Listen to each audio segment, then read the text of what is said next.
बिस्मिल्लाहिर्रहमानिर्रहीम, अस्सलाम वालेकुम नाज़रीन, आप देख रहे हैं प्रोग्राम दी लास्ट आवर। मैं हूं यासिर रशीद और स्टूडियो मेरे साथ मौजूद हैं सीनियर तजज़ियाकार राना मोहम्मद अजीम साहब। नाज़रीन, सेनेट इंतखाबात, पार्टी पोजीशन इस वक्त क्या है, नंबर गेम क्या है, इम्कानात क्या है और उन्हीं इम्कानात में से किसकी पोजीशन किस हद तक मजबूत है।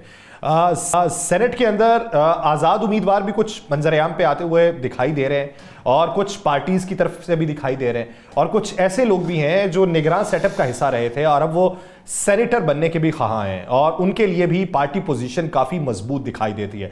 कौन किस पार्टी के अंदर जाएगा इसके ऊपर बातचीत होगी। और दूसरी बात, खैबर पख्तूनख्वा के वज़ीर आला अली अमीन गंडापुर की बानी है, PTI से अडयाला जेल के अंदर मुलाकात हुई है, तवील मुलाकात है और उस मुलाकात में ये जो इस वक्त चहमगोइयाँ चल रही हैं, जो साहिबजादा हामिद रजा की तरफ से भी एक ट्वीट किया गया और उसके ऊपर भी बहुत सी चहमगोइयाँ। फिर असद कैसर साहब ने यह कहा कि अगर हमें PTI का बल्ले का निशान वापस मिल जाता है तो सुन्नी इत्तेहाद काउंसिल को PTI के अंदर जम कर दिया जाएगा, तो फिर सुन्नी इत्तेहाद काउंसिल की हैसियत तो खत्म हो जाएगी। इस ज़मन के अंदर क्या तैयारियां हो रही हैं, किन किन नामों के ऊपर क्रॉस लगा है, कौन से आने वाले दिनों के अंदर सेटअप में मजीद नए लोग दिखाई देंगे, माजी के जो नजरियात वाले लोग थे वो हालिया सेटअप में क्यों दिखाई नहीं दे रहे। और इस तरह की चहमगोइयां और चपकलिश अगर चलती रही तो आने वाले दिनों में सियासी तौर के ऊपर कैसा फर्क पड़ेगा। और दूसरी तरफ IMF की तरफ से जो पैसा वसूल किया जाना है उसके एवज रिलीफ आवाम तक मुंतकिल नहीं होगा, बल्कि बहुत सी चीज़ों के रेट बढ़ जाएंगे। BISP के हवाले से जो बेनज़ीर इनकम सपोर्ट प्रोग्राम है उसके अंदर तो कोई कमी नहीं की जाएगी, लेकिन मजमूई तौर के ऊपर आवाम से पैसा वसूल करने के लिए बिजली के टैरिफ के अंदर इजाफा कर दिया जाएगा।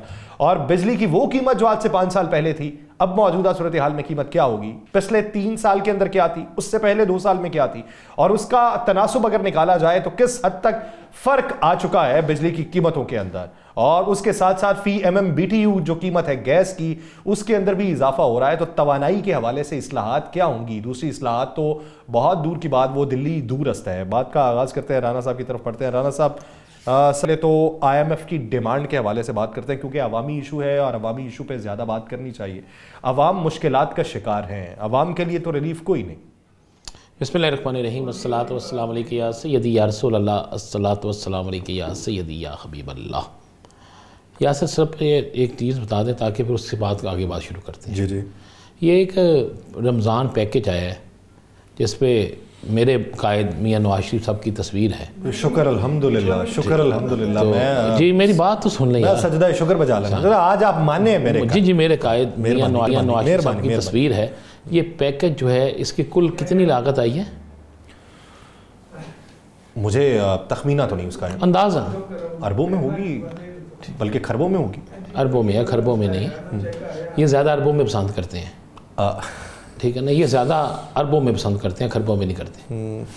तो दूसरी बात यह है कि ये जो 7 रुपये बिजली का यूनिट भरा है, अगर इसको मोहम्मद बूटे से लेकर तो यासिर रशीद तक सबको देना ना बिल, इसकी लागत उस बजट से, उस रिलीफ पैकेज से कितने गुना ज़्यादा पता है ना आपको? कई 100 गुना। हाँ, तो फिटे मुंह, फिर ये मैं लफ्ज़ इस्तेमाल कर रहा हूँ, आप यहाँ बैठ के कहते हैं अवाम की बात कर रहे हैं। कौन सी अवाम की बात की है? आप आज ये कहते हैं IMF को छोड़े, IMF ने शर्तों की है जुलाई में बनना है, और जुलाई से पहले हम पे जो बम फेंका वो उसका जिम्मेदार कौन है? मेरी मोहतरम वज़ीर आला, मेरा मोहतरम कायद मियाँ नवाज शरीफ ताहयात कायद जो है, ज़रा उससे कोई पूछ सकता है? मैं तो जुर्रत नहीं कर सकता, आप पूछ सकते हैं, पूछे ना उनसे, क्यों झूठे वादे किए थे?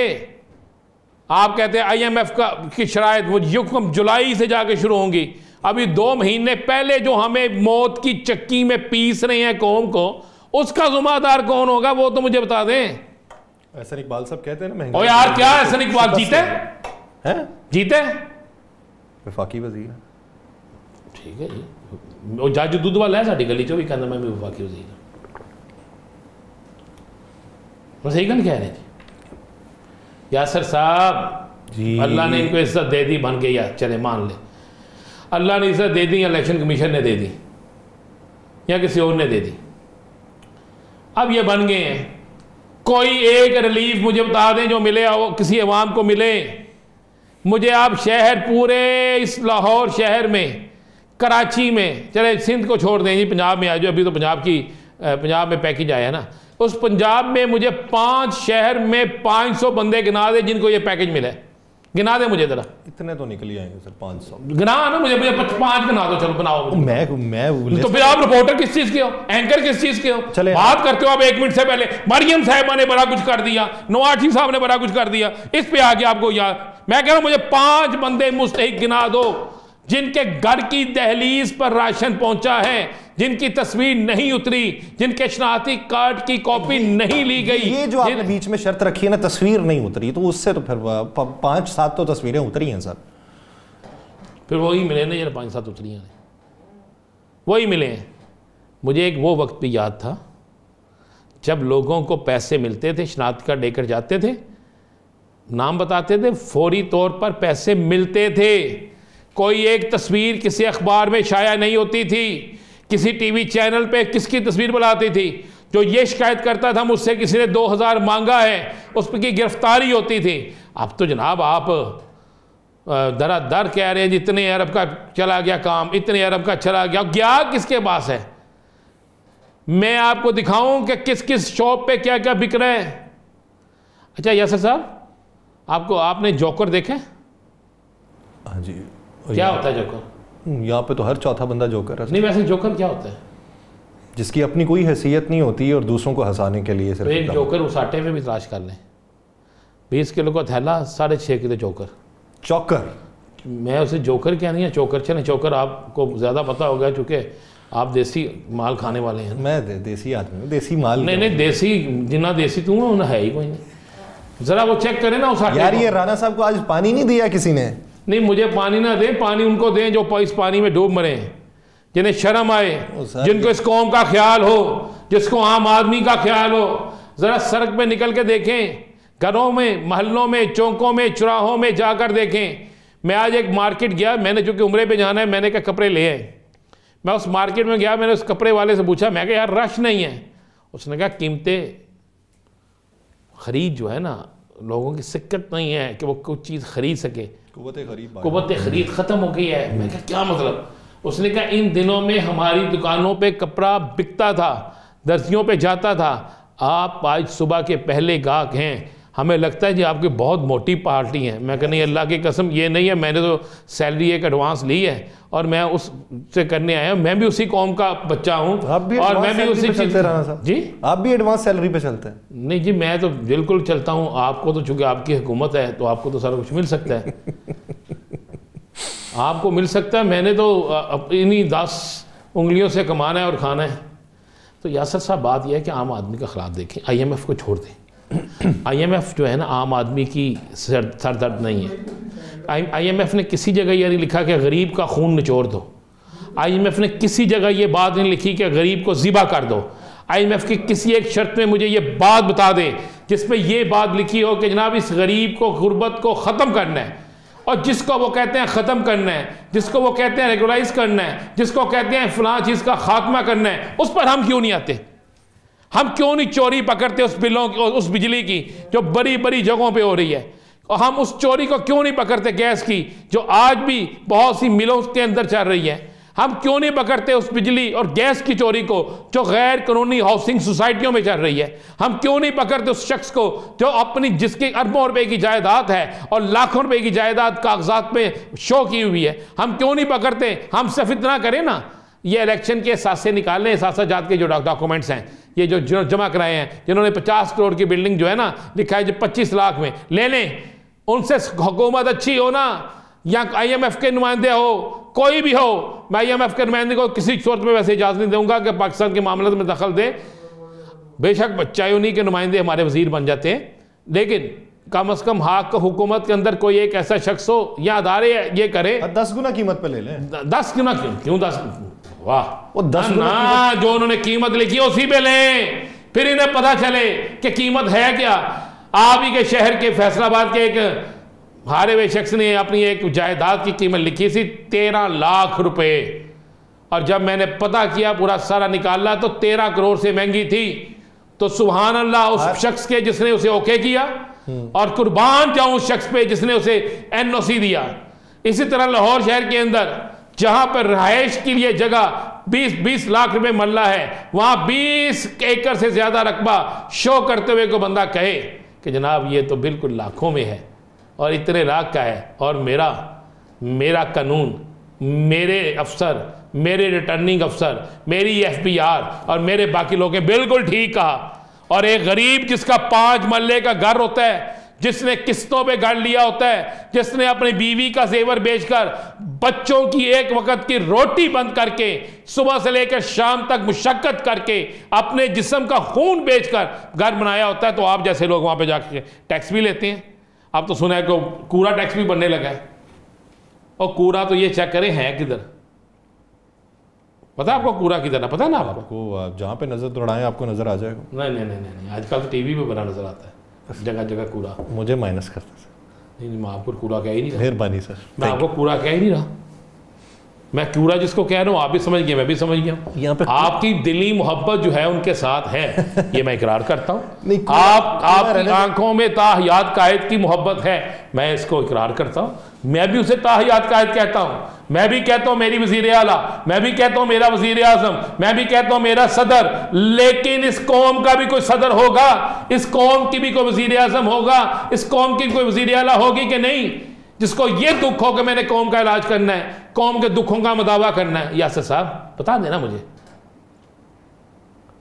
अभी आप TV में सारा दिन प्रोग्राम कर, IMF ने ये कहा, IMF ने ये कहा, किसी को कोई सरोकार नहीं। कहते हैं जनाब ये जो मौजूदा वजीर आज़म बने, इन्होंने क्या कहा, वजीर आला ने क्या कहा, सदर पाकिस्तान ने क्या कहा, ये लोग जानना चाहते हैं। इन्होंने कहा था हम इतने, मुझे आज भी याद है अपने वजीर आज़म का वो फिक्रा, मैं भूलता नहीं, बल्कि मैंने मोबाइल में भी रखा हुआ है, मेरा बेटा मुझे सुनाता है रोजाना, जब उन्होंने कहा था कपड़े फाड़ के कहा था कि मैं कपड़े भेज दूंगा अगर आटा इतना सस्ता ना हुआ। याद है आपको KPK में निगरान, याद है आपको कि नहीं? याद है, अच्छे तरीके से याद है। आपकी मुझे कुंगरिया आपकी जो पिछली बातें हैं उधर से तो मुझे ख्वाजा आसिफ साहब भी याद हैं, जिन्होंने पार्लियामेंट के फ्लोर के ऊपर कहा था कि जितनी स्मगलिंग होती है, जो टैक्स से मुबर्रा लोग हैं, उनमें बहुत सारे लोग इसी पार्लियामेंट में या सेनेट के अंदर बैठे हों। तो आग लाओ फिर हो जगह नो।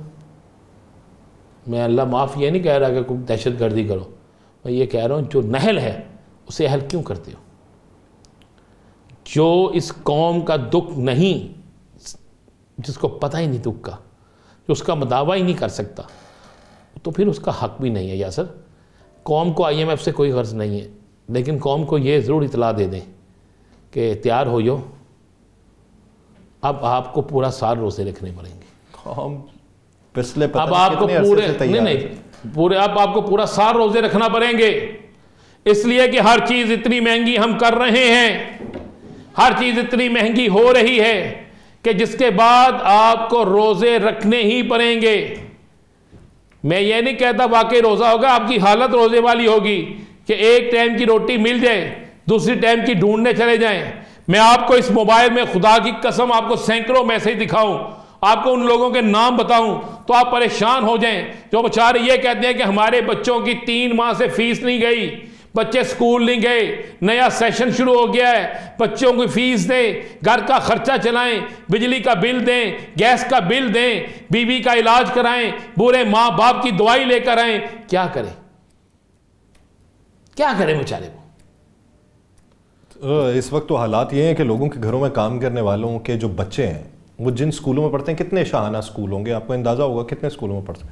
अब एक बच्चे की किताबें 17,000 रुपए की आ रही हैं, और वो जो काम करने वाली है वो महीने का 18,000 कमाती है घरों में काम करके, तो वो कहाँ से पूरा करेगी? मरियम से ले, शहबाज शरीफ से ले, आसफ अली जरदारी से ले, अली मीन गंडापुर से ले, वज़ीर आला सिंध से ले, वज़ीर आला बलूचिस्तान से ले, इस पाकिस्तान की इस रियासत के ज़िम्मेदारान से ले। क्यों नहीं लेते? हक है उनका, वो दे हमें किताब, वो दे हमें रोटी, हमारी मजदूरी के बदले हमें रोटी दें, हमारी वफादारी के बदले हमें सिला दें। क्यों नहीं देते? ये उनका हक है यासर, ये तुम्हारा मेरा हक नहीं है।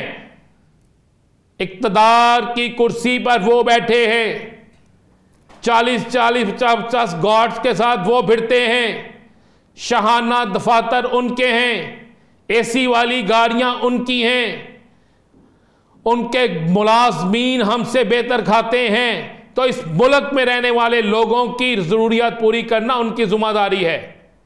अगर हम इस पे बात नहीं कर सकते तो हमें फिर किसी भी मौजू पे बात करने का हक नहीं है।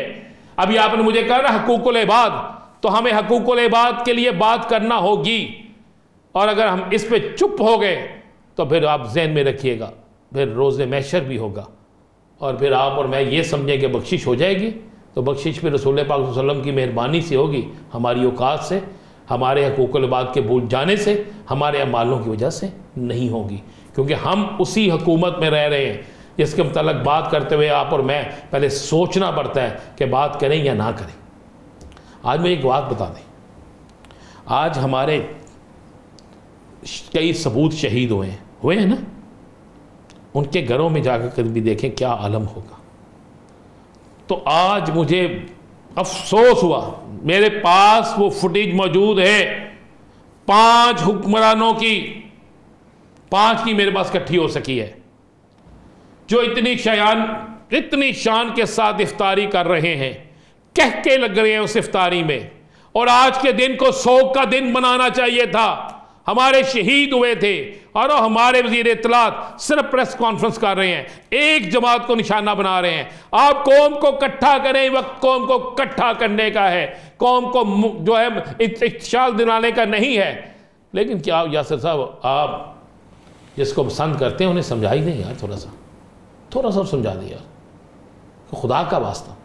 अब मुल्क बनना हमने, कौम बनना हमने, और मुल्क और कौम में अमीर और गरीब एक जैसा होता है, दोनों के साथ एक जैसा सलूक होना चाहिए। इस मुल्क में अगर एक शख्स भूखा मरेगा, अगर एक सहरी बगैर खाने के कोई रखेगा करेगा, और एक रोज़ा सादा पानी से कोई खोलेगा, तो उसकी ज़िम्मेदारी किसी और पर नहीं, मेरी हुकूमत पर होगी जनाब, किसी और पे नहीं होगी। आप उठते हैं, पकड़ लाते हैं, बड़ा दानश्वर वाली सवाल कर छड़ा जे IMF, क्या करें IMF को भाई?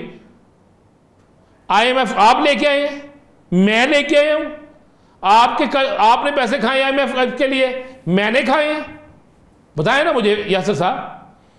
और जिन्होंने खाए हैं उनको पकड़े ना। वो जो नई नस्ल आ रही है, जो नया पैदा हो रहे हैं, उनके गले का तोहक भी बना हुआ है, पैदा होने वाला मकरूज होता है, लाखों का मकरूज। वो आपकी मेरी औलाद है ना, इसलिए हम चीख रहे हैं। वो इस मुल्क की औलाद है, इस कौम का सरमाया है। हम कहते हैं हमारे नौजवान कल का सरमाया है, कल के डॉक्टर हैं, कल के इंजीनियर हैं, लेकिन अब वो कल के मकरूज हैं। वो कल के इस कदर मकरूज है जिसकी इंतहा कोई नहीं। इस गर्मियों में वो पंखे के बगैर सोएंगे, पढ़ने वाले को बिजली मुयस्सर नहीं होगी अगर यही हालात रहे तो। आप कहते हैं जी आने वाला बच्चा, आ गया बच्चा, आने वाला बच्चा, तो अब क्या होगा आने वाला बच्चा? आपने हालत वो बना दी है। क्या लोग ये सोचते हैं जो हैं ये किस तरह जिंदगी गुजारेंगे? आप तो 3 शादियां करें, जो मर्जी करें, आपको फिक्र नहीं हो सकती। आम आदमी का सोचे कभी।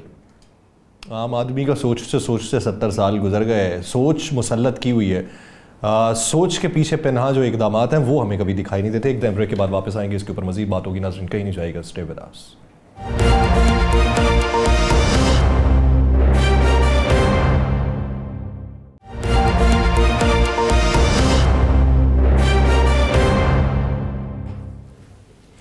ब्रेक के बाद खुशामदीद। नाज़रीन, इस वक्त एक दूसरे के ऊपर मलबा डालने वाली रवायत अभी भी कायम है, यानी जो भी हुकूमत आए पिछली हुकूमत पे मलबा डालती है।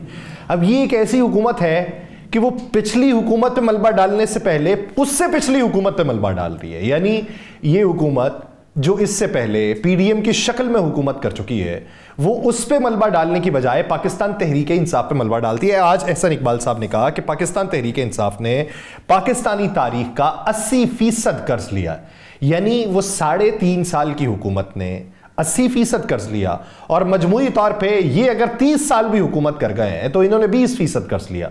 अब IMF की डिमांड के ऊपर आगे जो एक सैलाब आ रहा है महंगाई का, वो भी क्या मलबा किसी और पे ही डालना है? अपने इकदामात जो हैं उसको जस्टिफाई कोई नहीं करता, लेकिन इस तरह की मखलूत हुकूमत जब उसका शहराजा बिखरता है या फिर अगली हुकूमत बनाने की तगोदो होती है, तब भी एक दूसरे में मलबा डालने की कोशिश की जाती है। इस मजमूई सियासी और माशी सूरत हाल में बात करने के लिए हमें ज्वाइन किया है ग्रैंड डेमोक्रेटिक अलायंस की रहनुमा सायरा बानो साहिबा ने। बहुत शुक्रिया सायरा बानो साहिबा इस हवाले से अपना वक्त देने के लिए। सायरा बानो साहिबा, हमें उम्मीद थी कि हुकूमत बनेगी तो अवामी मफादात की बातें होंगी, लेकिन सेनेट का फ्लोर देख लें, कौमी असम्बली का फ्लोर देख लें, एक दूसरे पे तानाजनी, प्रेस कॉन्फ्रेंसेस देख लें, एक दूसरे की किरदार कुशी, अवामी मफादात के लिए फैसले कोई नहीं कर रहा। अब IMF की डिमांड के ऊपर जो बिजली का बिल बढ़ना है, उससे पहले ही बिजली के बिल बढ़ाए जा चुके हैं। हम आने वाले दिनों में कौन सा मंजरनामा देख रहे होंगे? अस्सलाम वालेकुम जी, हालात तो बहुत ख़राब दिख रहे हैं। आपने कहा ना नई हुकूमत आई, आपको उम्मीद थी, माशाल्लाह बहुत पॉजिटिव इंसान है कि आपको उम्मीद थी। इन्होंने हमसे उम्मीद ही तो छीनी है। तो जो पहले जो हम भी कभी उम्मीद लगाकर बैठते थे, तो वो अब उम्मीद छीन ली इन लोगों ने। और आपने कैसे उम्मीद लगा ली? ये तो हुकूमत वही PDM का सीजन 2 है। और आपको भी पता है कि जिस किसी फिल्म का रीमेक होता है वो ओरिजिनल सही होती है, रीमेक और बुरा बनता है। तो ये जो रीमेक बनाया है ये और बुरा होगा। और इनको क्या, ये बैठ के सिर्फ बातें बनाएंगे, कमेटियां बनेंगी कि हुकूमती अखराजात किस तरीके से कम होना है, भुगतना आवाम में है। बात बस अब मैं कहती हूँ कि ये जो हमारी जो हजूम है 25 करोड़ का, ये कौम बन जाए और अपने हक के लिए बाहर निकले कि बस बहुत हो गया। हमें वो कहते हैं ना कि मुख्तलिफ किस्म की चूरन और फटियां पूरी जिंदगी दी जाती रही हैं कि रियासत माँ होती है और मुल्क के वसीतर मफाद में मुल्क की माशी इस्तेकाम आना है, तुसी चुप कर जाओ। यानी कि ये सब कुछ अवाम क्यों भुगते? और जैसे अभी उससे पहले मैं आपका ये सुन रही थी कि ये सारा IMF का, तो मतलब मुझे बताएं कि मैं फ्लोर पर भी चीखती होती थी कि मुझे नहीं चाहिए IMF का कर्जा। मैं तो अगर अपने घर की ग्रोसरी लेती हूँ, मैं उस पर टैक्स पूरा देती हूँ। हम जो तनख्वाह लेते हैं उस पर टैक्स, एक एक चीज, एक माचिस की डिब्बी पे खरीदते हैं उस पर टैक्स देते हैं। हमें नहीं चाहिए, हमारे टैक्स से तो मुल्क चल रहा है। अपनी अयाशियों के लोगों को IMF के कर्जे चाहिए। और मैं पता नहीं इस पर कोई प्रोग्राम क्यों नहीं करता कि जिन 2 पार्टीज ने IPPs लगाई वो तो कौमी मुजरिम है, उनको तो लगना चाहिए कि उन्होंने कौन सा जुल्म और किस दलदल में हम लोगों को घुसा दिया है। कौन सी 2 पार्टियां हमें पता नहीं है ना। मैं और यासर बड़े मासूम है इस मामले में, पार्टियों का नाम ही बता। पीपल्स पार्टी और नून लीग पहले वो आई तो उन्होंने अपने लोगों को नवाजा, उसके बाद पीपल्स पार्टी आई तो उन्होंने क्या 80 क्यों रह जाइए। इन्होंने जो पावर प्लांट लगाए हैं, फिर उसमें से निकलता है कि जी ये कोई दामाद था, ये कोई बहनोई था, ये कोई बेटा था। उसका हम क्यों खमियाजा भुगते, अवाम भुगते। अब ये जो बिजली है, आप मुझे बताएं कि इन्होंने कभी अपने खर्चे कम करने की सोची है? अब हंसी आती है कि एक बयान आता है कि हम तनख्वाह नहीं लेंगे। और भाई तनख्वाह तो 1,68,000 रुपए है। मसला ये कि उनके खाने के लिए तो खजाना पड़ा हुआ है, तनख्वाह लेकर क्या करेंगे? अच्छा, आप मेंबर रही हैं, आप मेंबर रही हैं, तो 1,70,000 के अलावा पर्क्स क्या होते हैं? पर्क्स नहीं होते। अब देखिए इसका भी वो होता है, जिस तरह अब हमारा हाउस रेंट कटता था, मेरा सुई गैस, बिजली, फोन, नेट, ये सब बिल मैं खुद पे करती थी। सेशन के पैसे होते हैं और कमेटीज के पैसे होते हैं, लेकिन मुझे उस पर भी प्रॉब्लम था कि जब आप एक मेंबर को टिकट देते हैं तो फिर उस कमेटी में ट्रेवल अलाउंस क्यों होता है? बहरहाल छोटी छोटी चीजें वो करके वो कोई इतनी ज्यादा अमाउंट नहीं बनती, लेकिन आम पाकिस्तानी के हिसाब से तो बनती है। वो एड़े खांचे होंगे ना, वो बड़े होंगे ने। खजाना पूरा पड़ा हुआ इनके खाने के लिए 1,68,000 को क्या करेंगे? अच्छा, मुझे ये मुझे नहीं पता आप कितनी। सायरा साहबा, अब हालात जो आ रहे हैं, इन हालात में हर शख्स तंग है, हर शख्स ही। ऊपर से सुनने में आ रहा है कि आपके जो सिंध से बड़ी शख्सियत हैं, ईवान सदर में बैठी, उनका सुना है चेयरमैन सेनेट ही नहीं बन रहा। आपके पास क्या खबर है? जी यही सुना है, ज़ाहिर है अब उनका चेयरमैन सेनेट और ये सारा कुछ होगा। यही सब करने के लिए अब इन्वेस्टमेंट की है, तो वो जो बैठ के फिर खाएंगे भी ना वो इन्वेस्टमेंट। चेयरमैन सेनेट उनका बन रहा है चेयरमैन सेनेट पीपल्स पार्टी का? चेयरमैन क्या है? क्या चेयरमैन सेनेट पीपल्स पार्टी का बन रहा है? तो सुने, खबरें तो यही आ रही हैं। अब 2 नामों पर हैं। दूसरा जी काकड़ साहब के लिए सुना है कि उनकी लॉटरी निकली हुई है कि जो तगोदोद हो रही है कि जी ये चेयरमैन सेनेट काकड़ साहब बने। अब मुझे नहीं पता कि इसके ऊपर क्या वो होते हैं। अभी तक तो यूसुफ रजा गिलानी साहब का ही सुन। लेकिन अगर काकड़ साहब भी बनते हैं तो पाकिस्तान पीपल्स पार्टी तो बलूचिस्तान पूरे पे इस वक्त हक जता रही है, तो क्या समझती हैं कि यूसुफ रजा गिलानी साहब को माइनस करके काकड़ साहब की हिमायत की जा सकती?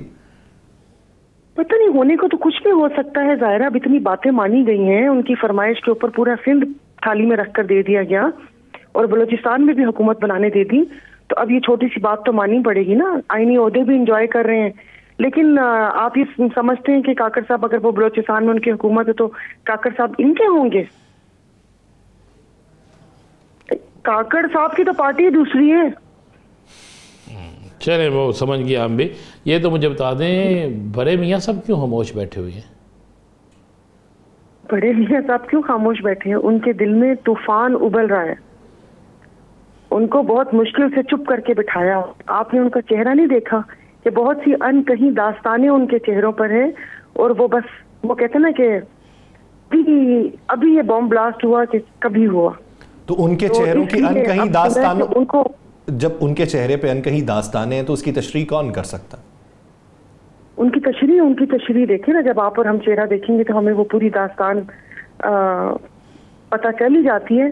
तो सुना है कि अब वो उम्रे की सादत हासिल करने जा रहे हैं और वहां से उनको कहा है कि आप जाके दोबारा से चेकअप करवा कर आए। अच्छा, दोबारा से चेक कहीं से मिली थी जी। दोबारा चेकअप करा के उम्रे की सादत हासिल करे, उसके बाद दोबारा चेकअप करा के हासिल करके चेकअप करवाएं। जैसे ये छोटा भाई है, ये सब मामलात संभाल रहे हैं। वो मुफाहमत की तस्वीर है, जहाँ रुकू करना होता है वो सजदे में गिर जाते हैं, तो इसलिए आप वो हो जाए। तो कल भी जो कल तस्वीर जो गर्दिश कर रही है कल से, तो यही बताया गया है कि भाईजान हम एक पेज पर हैं। अब वो माजी में देखा है कि उस कागज की कश्ती बनाकर हम नाव बनाकर पा देते हैं बारिश के पानी में, लेकिन अभी तक एक पेज है। अच्छा, आप क्या समझती हैं इदारों की निजकारी के हवाले से, क्या ये दोनों जमातें एक पेज पे होंगी? नहीं, मुल्क कौम के साथ तो कोई भी सिंसियर नहीं है। हिस्सा बराबर का मिला तो साथ होंगी, वरना नहीं होंगी। बाकी रही पीआईए की निजकारी की बात कर रहे हैं, तो अब मैं आपको कौन सी टीवी पे बैठ के मिसाल दूं? यानी कि अब पीआईए में कुछ रह ही नहीं गया, कुछ रह ही नहीं गया। एयरक्राफ्ट उनके मतलब अपनी मुद्दत पूरी कर चुके हैं, और जो भी लीज के हैं, तो मुझे बताएं कि कोई आके ये थोड़ी लेगा। अब बस अब जो नजर है कराची के हवाले से अगर मैं कहूँ तो कराची की जो एयरपोर्ट की जमीन है, लेकिन मुद्दत पूरी होने पे भी क्या होता है, हमारे यहाँ पे तौसीह भी तो दे दी जाती है ना। अब आप देखें 7 ऑर्डिनेंस में तौसीह दी गई है, तो वो तैयारों को भी तौसीह दे दी जाएगी। तौसीह नहीं, देखिए जब आप अपने घर की कोई चीज, आपने को गाड़ी बेचनी होती है, घर बेचना होता है, तो आप थोड़ा सा उसको मेंटेन करते हैं कि अच्छे पैसे लगे। हम उसको और तबाह बर्बाद करते हैं कि और किसी होने पोने जाना है, किसी अपने को फायदा देना है तो वो दे लें। रोजवेल्ट का हमें नहीं पता चला, जो पीआईए की जो मलकियत पेरिस में थी, न्यूयॉर्क में थी, 2-3 जगह और थी, उसका हमें नहीं पता चला कि उनके साथ क्या किया। जो हाउसेस थे, जो होटल्स थे, और कराची का तो मैं आपको कंफर्म बता रही हूँ कि यहाँ की जो जमीन है वो खरबों रुपए की है। आप कभी आके जरा चक्कर लगाएं तो आप हैरान होंगे कि ये कैसे बीच में एयरपोर्ट है और चारों तरफ शादी हॉल और जो बड़ी बड़ी बिल्डिंग्स और सारा कुछ बन गया। ये एयरपोर्ट हमने थोड़ा बाहर निकालना है, जो कि हम बना चुके हैं, बस ये थोड़ा सा ये काम है उसके निजकारी का। अभी देखें इस्लामाबाद एयरपोर्ट भी आउटसोर्स कर रहे हैं। उस इस्लामाबाद एयरपोर्ट को बनाने के बाद यहाँ कराची पूरा जो फ्लाइट्स का पूरा स्केड्यूल था उसको तबाह बर्बाद किया गया कि यहाँ से फ्लाइट इस्लामाबाद लेकर गई, और फिर अब वो आउटसोर्स होगा। अब आउटसोर्स कैसे हो सकता है? आसपास हमारी तनसीबात हैं, हमारी चीजें हैं, आप उसका वो किसी को दे रहे हैं, लेकिन जो सिविल एविएशन का इदारा है वो आपके और मेरे टैक्सेस पे आपका और मेरा खून पी रहे हैं। तनख्वाहें भी बढ़ रही हैं, बोलियां भी लगती हैं, सारा कुछ हो रहा है। तो बस ये इनके। अच्छा साहिरा साहब, ये तो बताएं, सेनेट के इलेक्शन आ गए हैं, बड़ी तैयारी हो रही है, बड़े बड़े घोड़े मैदान में उतर आए हैं इलेक्शन को जीतने के लिए। सुनने में आ रहा है कि नोटों की बोरियां भी खुल गई हैं। सेनेट तो दी है ही, वो अरबों रुपए का जुआ। आप कैसी बातें कर रहे हैं? मतलब अब तो करोड़ों में से बात चली गई ना, अब तो खोखा की बात होती है। 1 करोड़ को 1 खोखा बोलते हैं, अब तो 100 खोखा 200 खोखा की बात होती है। और यहाँ पर मतलब कौन लोग आके अपर हाउस करके हम पे मुसल्लत कर दिए जाते हैं। सारे कॉन्ट्रैक्टर्स हैं, उसमें आपको टोबैको माफिया भी मिलेगा और बाकायदा बोलियां लगती हैं और इसके ऊपर सारा कुछ होता है। तो यकीनन अब तो रेट और ज्यादा हाई हो गए होंगे, महंगाई भी है, और पाक रुपीस में अब कोई बोली नहीं लगती, वो अब डॉलर्स, पाउंड, यूरो इस 3 करेंसीज में लगती हैं, और वो भी पेमेंट बाहर होती है, यहाँ पर नहीं होती। और हर कोई अपना हिस्सा लेता है। नहीं, अब आप कह रही हैं कि अरबों रुपए की नशिस्त बेची जाती है, तो उसके एवज बेनिफिट क्या मिलता है? तो उसके एवज बेनिफिट आप देख रहे हैं ना, जिस तरीके से यहाँ पर टोबैको के ऊपर लग गया, टैक्सेस लगा दिए, और हमारी आधी जो फैक्ट्रीज थी वो टैक्स फ्री जोन में है। यह मैंने पहले भी जिक्र किया था किसी जगह कि एक फैक्ट्री है वो पूरी केपीके में है, लेकिन उसका मुंह इलाका दायर की तरफ है, यानी कि वो जो उसमें नहीं आता। तो टैक्सेस फ्री अरबों रुपए की इंडस्ट्री है। तो यही तो है, एक सिर्फ बजट में यूं करके डालने से वो उसमें खरबों रुपए का फायदा हो जाता है, वो एक ही उससे 10 लोगों का भला हो जाता है। जहाँ पेमेंट और जहाँ बात की हुई होती है वो हो जाता है। फिर आप ये कॉन्ट्रैक्ट देख लें, सारा वो देख लें। मैरी टाइम जो एमक्यूएम रोती रहती है, वो मैरी टाइम तो एक सोने की चिड़िया है, चिड़िया भी है, बल्कि चिड़िया की तो छोटे मतलब की होएगा, चिड़िया के विचकार वो डायनासोर है, डायनासोर का अंडे देती है। अच्छा, ये तो मुझे बता दें, क्या सेनेट के इलेक्शन में आप अपसेट देख रही हैं कोई? क्या देख रही हूँ? अपसेट देख रही है कोई? नहीं, मुझे समझ नहीं आई, सॉरी। सेनेट के इलेक्शन में कोई बड़ा अपसेट देख रही हैं आप? बड़ा अपसेट नहीं, कहाँ क्या अपसेट होगा? वो यही होगा यहाँ पर भी फार्म 45, फार्म 47 वाला, फार्म 45, फार्म 47 वाले हिसाब होगा। I am sorry, form 45, 47। मैं कह ये वही हिसाब होगा।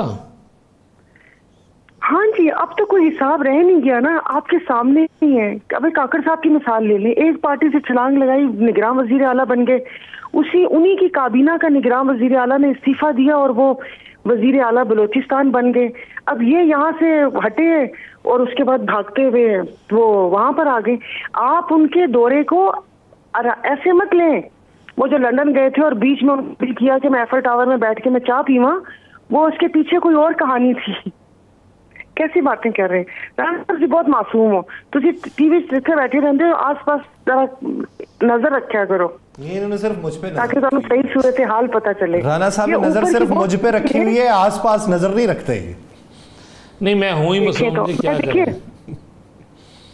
जैसे फ्लोर्स होते हैं ना, मैं अक्सर बैठ के सोचती हूँ, हमारे कराची में अपार्टमेंट होते हैं, तो 8 फ्लोर से बड़ा अच्छा मंजर नजर आता है, वो सी व्यू तक नजर आता है, अब्दुल्ला शाह काजी के मज़ार तक नजर आता है, 5वें तक थोड़ा कम नजर आता है।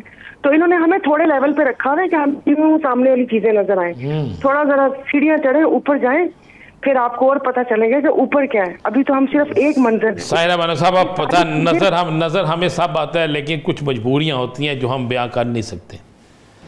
हम ना केड़ी मजबूरियां, इन्हीं मजबूरियां अल्लाह करे तो एंकर बनो। नहीं एंकर क्या, हाँ फिर नहीं, मैं फिर अपना फोन भी ऑफ कर दूंगी और ब्लैक ग्लासेस लगाकर मैं बैठूंगी, ताकि ना मैं प्रोड्यूसर के इशारे सुन सकूं और ना मैं फोन सुन सकूं, और कानों में जो आईपॉड लगाए हुए इसको भी उतार के अगर तो एक ही प्रोग्राम करना फिर ठीक है।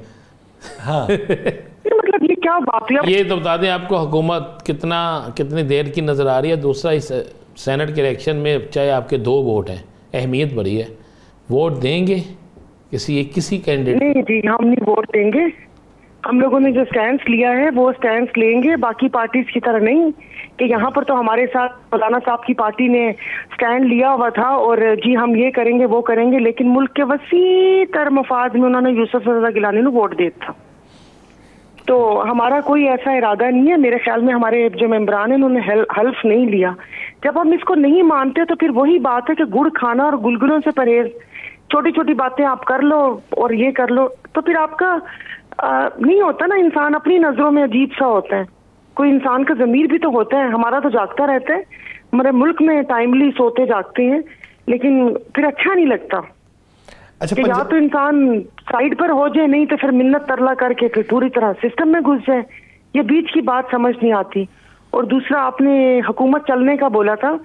अक्सर लोगों की ख्वाहिश है और बात भी करते हैं, बस ये हुकूमत 8 महीने चलेगी, हुकूमत साल चलेगी। जिन्होंने इतनी इन्वेस्टमेंट की है हर इदारे में, वो क्या आपका क्या ख्याल है 8 महीने बाद हुकूमत चली जाएगी? ये इसको खींचेंगे। वजीर आजम बदल सकते हैं आपका बीच में, वजीर आजम बदल सकते हैं, लेकिन वजीर आजम बदल सकते हैं जी, वजीर आजम बदल सकते हैं। हाँ जी बदल सकता है, नहीं डिलीवर कर सके कोई, वो भी है। गेम तो पीपल्स पार्टी के हाथ में है ना। और नहीं, ऐसा कोई मुआहिदा है या फिर एक्सेप्शनल केस कह रही हूँ? मुआहिदा तो नहीं है, साफ नजर आ रहा है। देख लें, अहमद वली खान को कोयटा से जाकर बना दिया उन्होंने सेनेटर। और भी बहुत सारे इसमें नाम हैं जो कि बहुत बुनियादी किरदार अदा कर सकते हैं। तो जैसे पहले एक सिंध हाउस में एक फेस्टिवल हुआ था, ईट पाकिस्तान, वो वैसा फेस्टिवल भी हो सकता है। हमारे यहाँ तो होता है ईट कराची, लेकिन अब मैं बड़े पैमाने पर ईट पाकिस्तान फेस्टिवल देख रही हूँ। और ये कुछ भी हो बस सकता आखिरी सवाल, एमन वली खान साहब ने जो गुफ्तगू फरमाई थी, जो जलसे किए थे, उसके बाद उनको सेंटर बना देना, इसको हम किस नज़र से देखें? देख लेना, यहाँ पर अगर किसी एक ट्वीट पर या किसी बात पर सहाफियों को उठा लिया जाता है, फिर उनको पता भी नहीं चलता और पैगामात आना शुरू हो जाते हैं। उस बंदे ने तो खुदा जाने क्या क्या बोला है कि वो मैं बोल भी नहीं सकती, वो हम सोच भी नहीं सकते। तो देख ले फिर उसको रिवॉर्ड में क्या मिला और किस पार्टी ने दिया है। तो ये कड़ियां मिलाएं तो वो करा करें ना, शतरंज में ऐसे नाम लिखें, फिर आप वो चाल चल कर देखें कि वो कहते ना, कोई प्यादा रहे कि जाए जो बादशाह है, उस पे कभी कोई आंच ना आए। ये खेल है जंग की तरह का, ये जंग है खेल की तरह की। तो उधर बैठ के देखा करें। मुझे तो ऐसे लगता है जैसे हम मोरे हैं, अगर मैं शतरंज सीख रही हूँ कि कैसे 2.5 घर चलूंगी, किस प्यादे को साइड पे करूंगी और आगे हाथी को अबूर करते हुए घोड़े पे सवार कैसे होगी। तो मैं शतरंज की सीख रही हूँ। रानी मुश्किल में भी फंस जाती होती है। नहीं वो है ना, रानी तो पप्पा की, रानी ना ही किसी के हाथ। तो चले, उम्मीद करते हैं अच्छे की उम्मीद रखनी चाहिए। बहुत शुक्रिया सायरा बानो साहिबा इस हवाले से अपना वक्त देने के लिए। नाज़रीन, इस पे बात करेंगे एक शॉर्ट ब्रेक के बाद, कहीं नहीं जाएगी। Stay with us.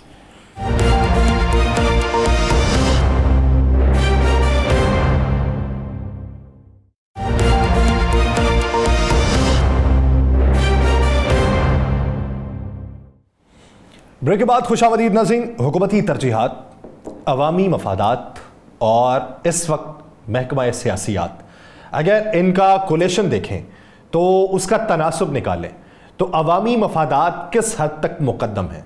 इस वक्त हमें मजमूई तौर पे सियासी मंजरनामा ही दिखाई देता है, एक दूसरे पे तानाजनी करने वाला। अवामी मफादात में जो हुकूकुल इबाद हैं, और इस माह रमज़ान मुबारक में कि जो हुकूमत के आते ही एक अहम महीना है और जिसमें अवाम तक रिलीफ पहुँचाते तो शायद वापसी दुआएँ मिल सकती थी। लेकिन इस महीने के अंदर जिस तरीके से कर्ब में लोग मुब्तला हैं, तो हुकूमत के गोल क्या हैं, एम क्या है, इस बारे में बात करते हैं। पाकिस्तान पीपल्स पार्टी के रहनुमा शर्मिला फारूकी साहिबा ने हमें ज्वाइन किया। शर्मिला फारूकी साहिबा, बहुत शुक्रिया आपके वक्त का। शर्मिला फारूकी साहिबा, अगर देखा जाए माह रमज़ान मुबारक में जिस तरीके से महंगाई बढ़ी है और आने वाले दिनों में जो IMF की डिमांड के ऊपर तवानाई की कीमतों के अंदर इजाफा किया जाएगा, जो हाल ही में हम देख भी रहे हैं कि पहले से ही हो गई हैं, तो फिर आगे चल के तो मज़ीद तूफान आएगा। तो किस तरीके से आवाम उसमें से निकल सकेंगे? जी बहुत शुक्रिया। देखिए जी, ये हमें बखूबी अंदाज़ा है कि आइंदा आने वाला वक्त थोड़ा मुश्किल होगा, क्योंकि IMF की कुछ शराइत हैं जो कि सख्त तरीन हैं और उस पर हुकूमत का गालिबन अमल दरामद करना भी यकीनी होगा और ज़रूरी होगा।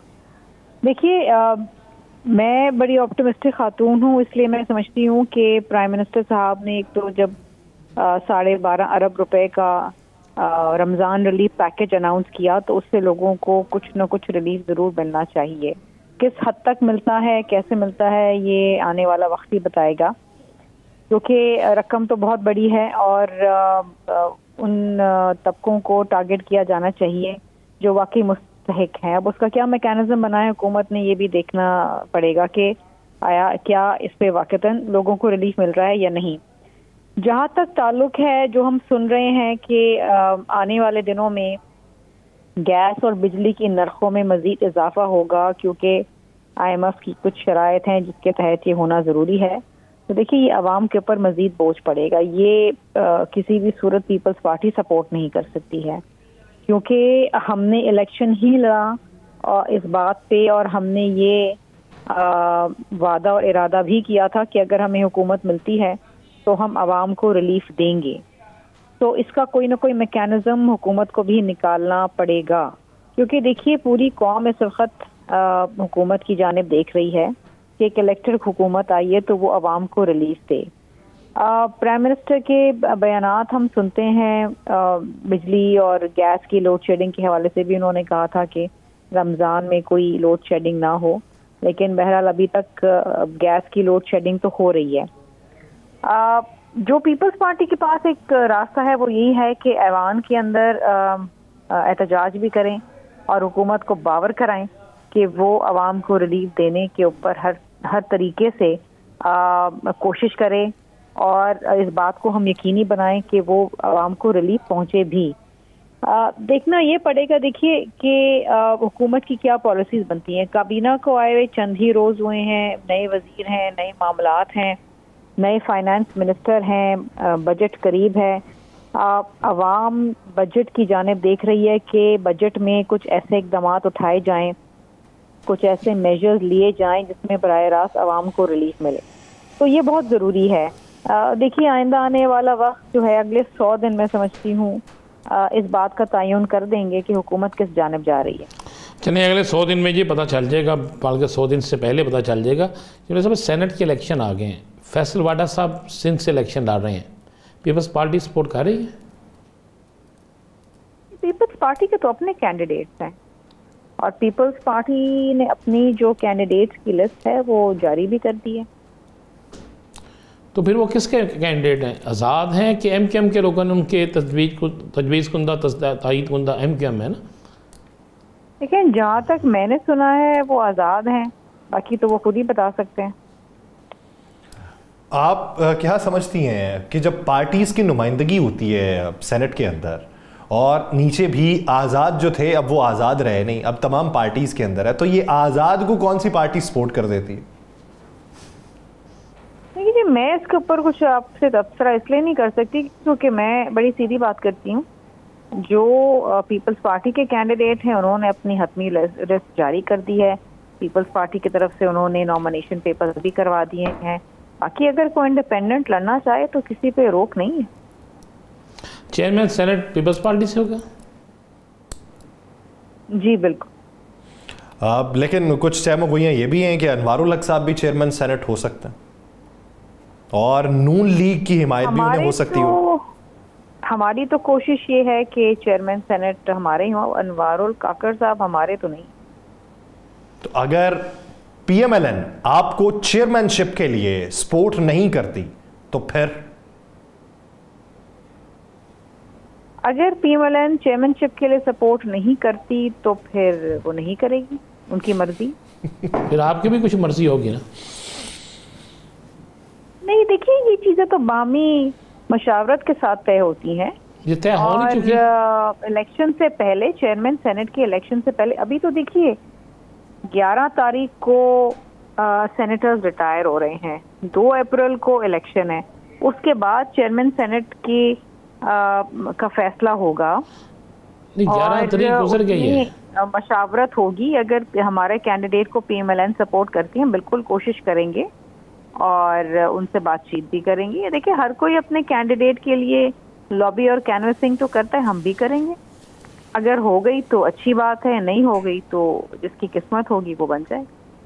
यानी आप मौलाना की तरह नाराज नहीं होंगे? क्योंकि हमें तो यही मालूम है कि इब्तदाई तौर पे जब हुकूमत साजी के लिए फैसले हो रहे थे तो चेयरमैन सेनेट के लिए पाकिस्तान मुस्लिम लीग नून ने आपसे वादा किया हुआ है, और अगर वो सपोर्ट नहीं भी करते तो आप सिर्फ इसी बात पे इक्तफा कर लेंगे कि चले उनकी मर्जी? नहीं जी, देखिए बात ये है कि ये चीजें जो हैं बाहमी मशावरत के साथ तय होती हैं। पहले प्राइम मिनिस्टर का स्पीकर के इलेक्शन हुए, उसमें स्पीकर उनका था, हमारा डिप्टी स्पीकर था, उस पर हमारे मुज़ाकरात हुए, वो मामला तय पा गया। फिर प्राइम मिनिस्टर के ऊपर हुए, फिर प्रेसिडेंट के ऊपर हुए, जब चेयरमैन सेनेट का वक्त आएगा तो उसके ऊपर भी बात हो जाएगी। अच्छा, असम्बली में 7 ऑर्डिनेंस आ गए, पीपल्स पार्टी के नवीद कमर साहब और खुर्शीद शाह साहब ने उस पर खुल के तनकीद की, काफ़ी इस पार्लियामेंट की क्या ज़रूरत है, और आगे भी अभी तो पहला महीना है, आगे भी अगर ऐसी ही चीज़ें होती हैं तो क्या पीपल्स पार्टी फिर हुकूमत के साथ खड़ी होगी? देखिए जी, हम तो इस मामले पे भी हुकूमत के साथ नहीं खड़े थे और हमने हुकूमत को बावर कराया कि तमाम ऑर्डिनेंसेस जो हैं कमेटीज में जाएंगे और कमेटीज के अंदर डिलिब्रेशन होगी और फिर इसके ऊपर कानून साजी होगी। हमने इस बात को सपोर्ट बिल्कुल नहीं किया। अच्छा, क्या वजह है पाकिस्तान पीपल्स पार्टी इलेक्शन से पहले अपने मंशूर के मुताबिक इदारों की निजकारी की मुखालिफ थी, लेकिन हुकूमत बनी तो साथ में ही अब बहुत से पीपल्स पार्टी के रहनुमाओं की तरफ से ये हुआ कि जहाँ पे अच्छी निजकारी हो सकती है, जहाँ पे मामलात बेहतर हो सकते हैं, वहाँ पे हम हिमायत करेंगे। तो ये मौक़िफ़ में वाज़े तब्दीली है, आप इसे माने या इससे इनकारी हो, तो वाज़े तब्दीली है क्यों? नहीं जी, अभी तक तो कोई वाज़े तब्दीली नहीं है। अगर किसी रहनुमा की कोई अपनी ज़ाती राय है तो बिल्कुल हो सकती, पार्टी पॉलिसी नहीं है। यानी आप PIA की निजकारी की हिमायत नहीं करते?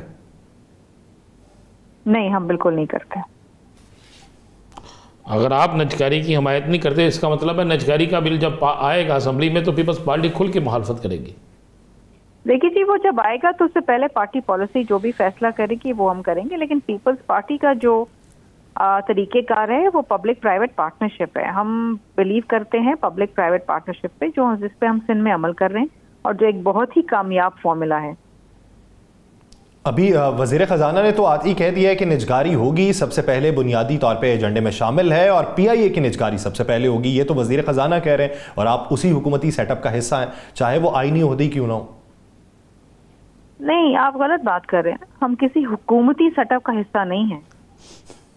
हम काबीना में साथ नहीं है और हम पे लाज़िम और मंजूम नहीं है कि हम हुकूमत की हर पॉलिसी से इत्तफाक करें। हम उस पे इख्तलाफ भी कर सकते हैं। शर्मिला साहिबा, हम यही पूछना चाह रहे हैं, यासर भी यही पूछना चाह रहे हैं। मैं यही बता रही हूँ कि इसका मतलब है फिर अभी दो चीज़ें आप कह रही हैं कि अभी पार्टी पॉलिसी आएगी। पार्टी पॉलिसी तो है कि निजकारी के खिलाफ जाना, फिर अब कौन सी पार्टी पॉलिसी आएगी? देखिए जी, मैंने आपसे बड़े वाज़े तौर पे कहा कि पीपल्स पार्टी की जो पॉलिसी है वो पब्लिक प्राइवेट पार्टनरशिप है।